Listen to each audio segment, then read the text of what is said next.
मुल्क भर में दिवाली मनाई जा रही है। आज शाम के वक्त घरों में महालक्ष्मी, गणेश और कुबेर की पूजा की जाएगी। त्योहार को लेकर हर तरफ जोशो खरोश का माहौल है। हर कोई एक दूसरे को मुबारकबाद दे रहा है और नेक ख्वाहिशात का इजहार कर रहा है। बाजार में खरीदारों की भीड़ है। इसके साथ ही लोग दर्शन के लिए मंदिरों में पहुंच रहे हैं।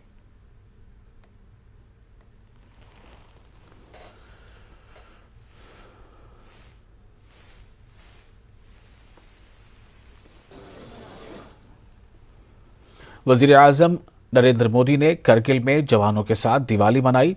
पीएम मोदी ने जवानों को अपना परिवार कहा और सरहद पर जवानों के साथ दिवाली मनाने को खुशबख्ती से ताबीर किया।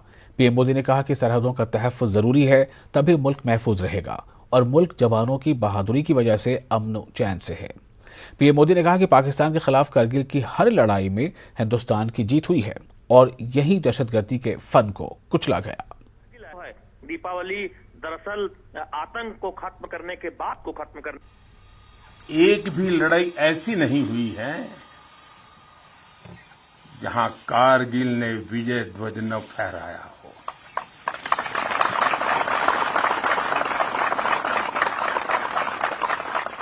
आज के वैश्विक परिदृश्य में प्रकाश का ये पर्व पूरे विश्व के लिए शांति का पथ प्रदर्शन करे, ये भारत की कामना है। साथियों, दिवाली का अर्थ है आतंक के अंत के साथ उत्सव, आतंक के अंत का उत्सव। यही कारगिल ने भी किया था।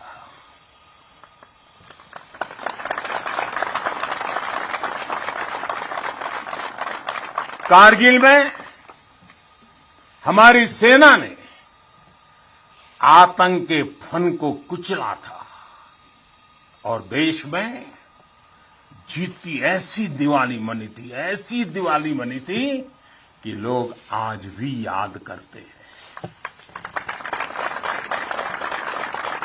मेरा ये सौभाग्य रहा, मैं उस जीत का भी साक्षी बना था और मैंने उस युद्ध को भी करीब से देखा था।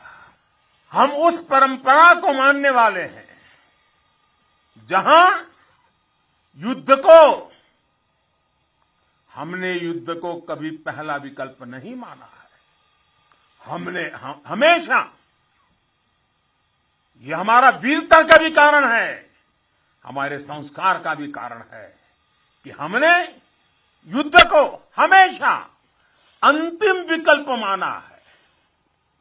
युद्ध लंका में हुआ हो या फिर कुरुक्षेत्र में, अंत तक उसको टालने की हर संभव कोशिश हुई है। इसलिए हम विश्व शांति के पक्षधर हैं।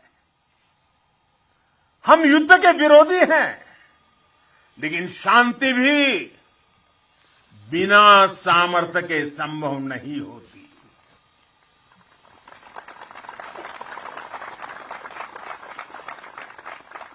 हमारी सेनाओं के पास सामर्थ्य भी है, रणनीति भी है।